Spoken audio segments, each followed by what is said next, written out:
Hey y'all.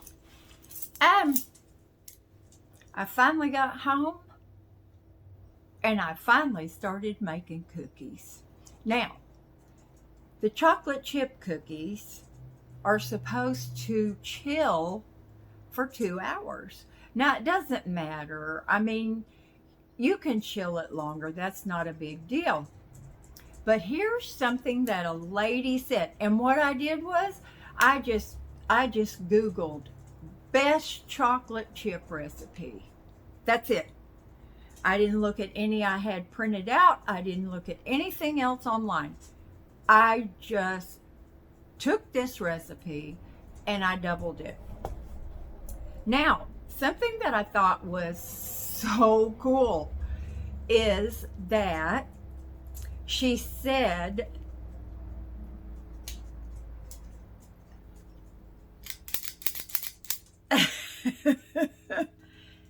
make your cookies and put them on a cookie sheet and then chill them and pop them in the oven. Now,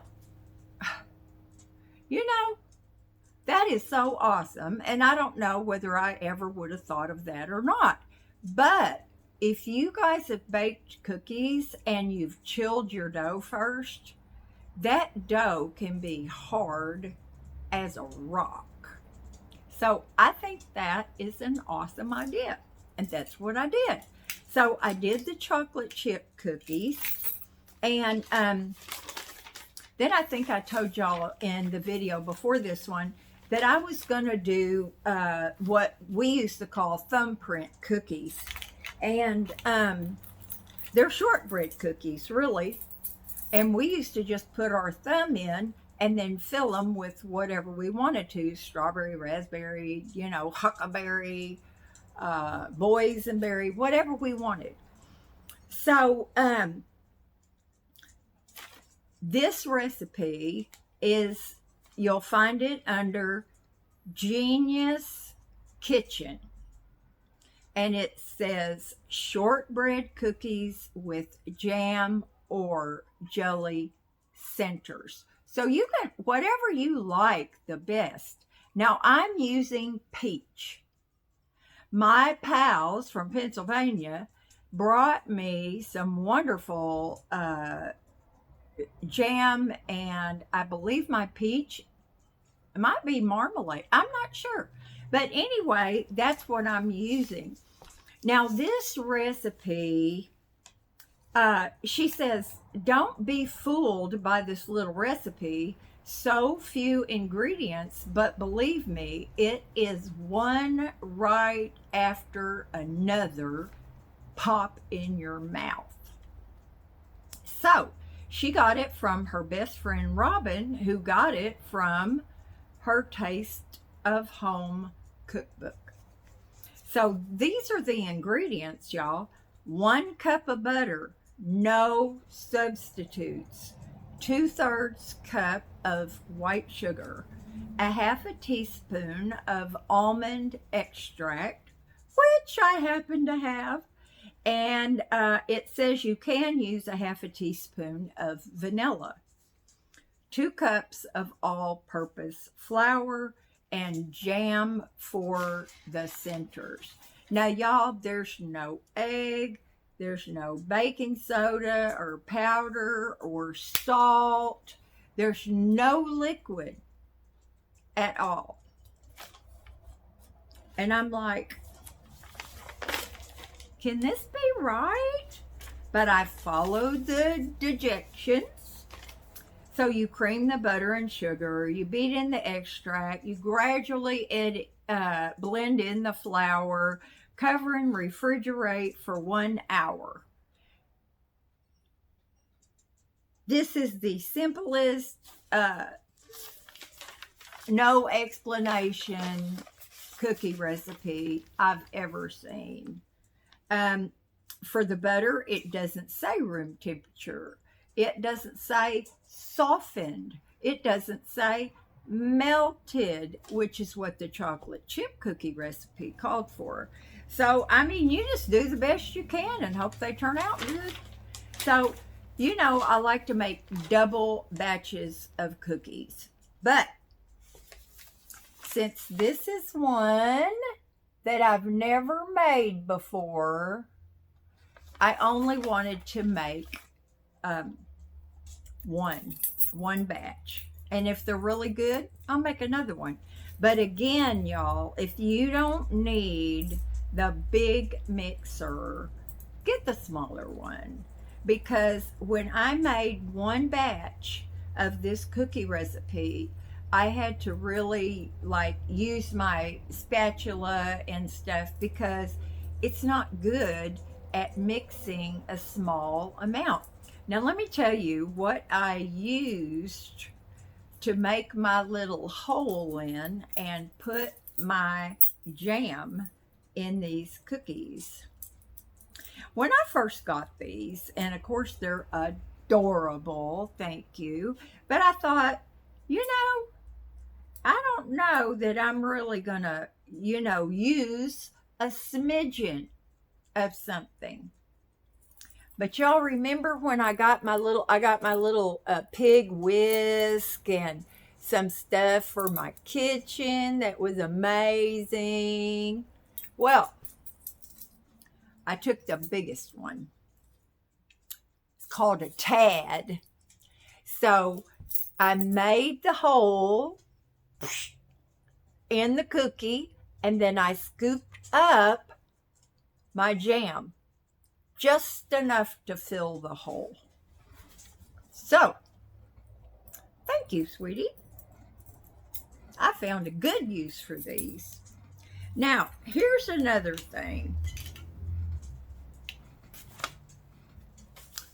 I can't remember if I got this myself or if somebody got it off of my fun list. I don't know.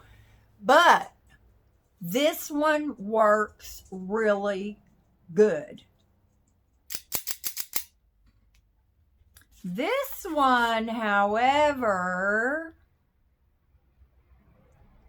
this is more like an ice cream scoop, but it said cookie scoop. And it's an Oneida brand, which their brand is supposed to be pretty good.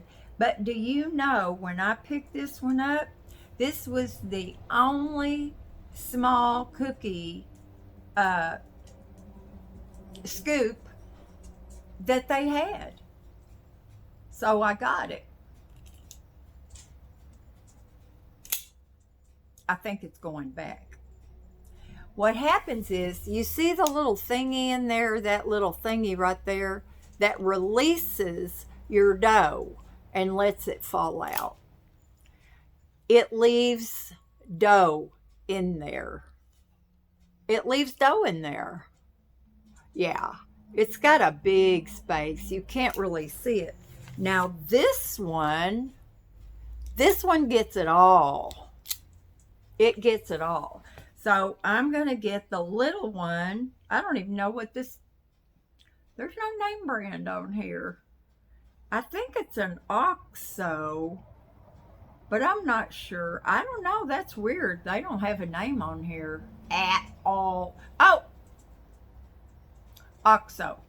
Okay, so that's what's going on right now. So I have a bunch of chocolate chip cookie dough in there, and I love the idea of scooping it out first on your cookie sheets. It's so much easier. Now the other day, the molasses cookies. Those are kind of a little bit stickier because of the molasses than, say, chocolate chips or these little shortbread cookies.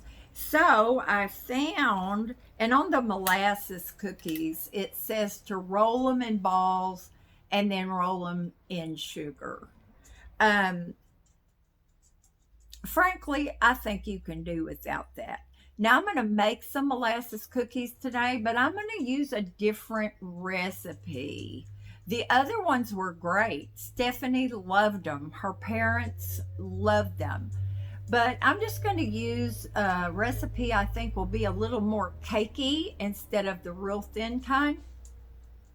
Now what I did, because that mixture, you can see Miss Hazel back there, and I got to clean up my kitchen.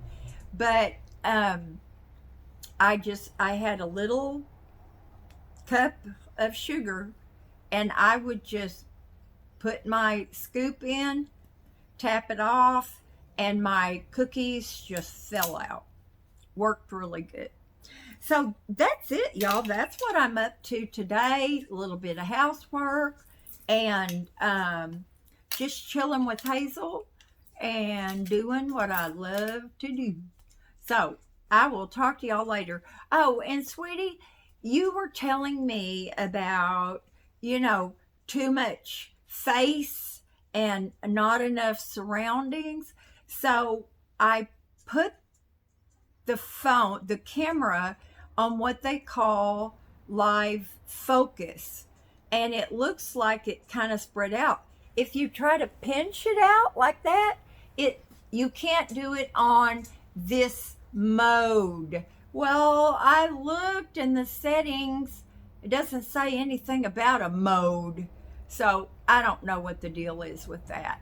And there's a little thing up there at the top, y'all probably can't see it. It says find a face, and then let's see, it'll change, and let's see what it says.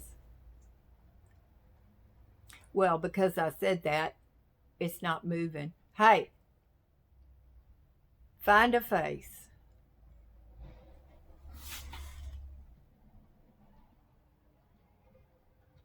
Y'all, that is so stupid, because while we were talking, it was switching. There it goes. What did it say? Effect ready. Whatever that is. So, y'all, that's it. I'm going to let you go. I'm going to clean up my kitchen and get ready to mix up another batch of cookies, but not until these are going through the oven. Now, I tell you what, it was hard getting those cookie sheets, and I use my 9x13 pan to put the shortbread cookies on. And boy, if you were going to bake like this all the time, you need more cookie sheets. You need more cooling racks. You need more refrigerator space. Oh gosh, y'all. It's been a long day. But anyway, I'll talk to y'all later. Bye now.